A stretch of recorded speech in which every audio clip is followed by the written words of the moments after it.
दोस्तों, पुणे कोर्ट से एक हैरान कर देने वाला मामला सामने आया है। Leader of opposition Rahul Gandhi, इनके ऊपर डिफेमेशन का केस पुणे कोर्ट में चल रहा था। और डिफेमेशन की पूरी केस एक सीडी पर टिकी हुई थी। अब वो सीडी ही पूरी की तरह पूरी ब्लैंक निकली है। जिस केस के बारे में हम बात कर रहे हैं वो केस 2023 के एक भाषण पर टिका हुआ है।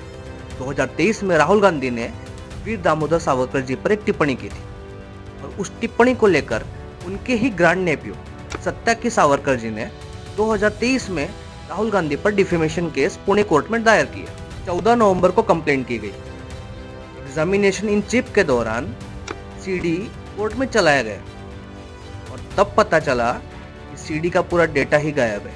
सत्याकी सावरकर कहते हैं, जब 2023 में ओरिजिनल सीडी कोर्ट में जमा किया गया था उस समय जज ने खुद देखा था सीडी चल रही थी, लेकिन अब सीडी का पूरा डेटा ही खाली है। इसके बाद कंप्लेनेंट पक्ष ने एडिशनल सीडी चलाने की मांग की कोर्ट में, लेकिन जज ने कहा ऐसा कोई सीडी रिकॉर्ड पर है ही नहीं।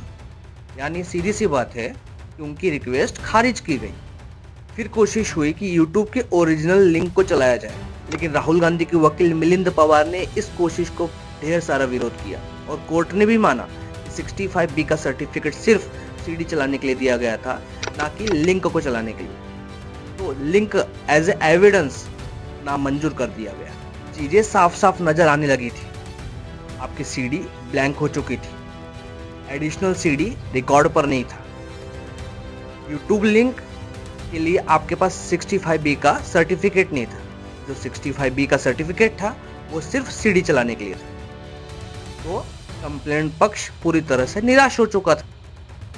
केस अब भी जारी है, लेकिन लोगों के सवाल अब पैदा होने चालू हो चुके हैं। लोग पूछ रहे हैं कि आखिरकार ओरिजिनल वीडियो गई कहां? सीडी मिली लेकिन डेटा खाली कैसे पाई गई? इन सवालों के जवाब कौन देगा?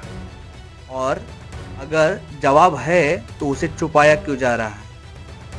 ये आप तय करें, समझदार हैं।